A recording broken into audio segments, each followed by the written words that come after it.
Good morning, guys. Guys, okay, so, guys, prepare to school. Ang asawa, prepare to work. Ha?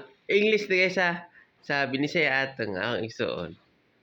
Anlam siya sa padung eskwela niya. Ako mga asawa, nag-anlam po siya kay padung po siya trabaho. Ina na yung buntag na mo, guys. Nya nga akong anak.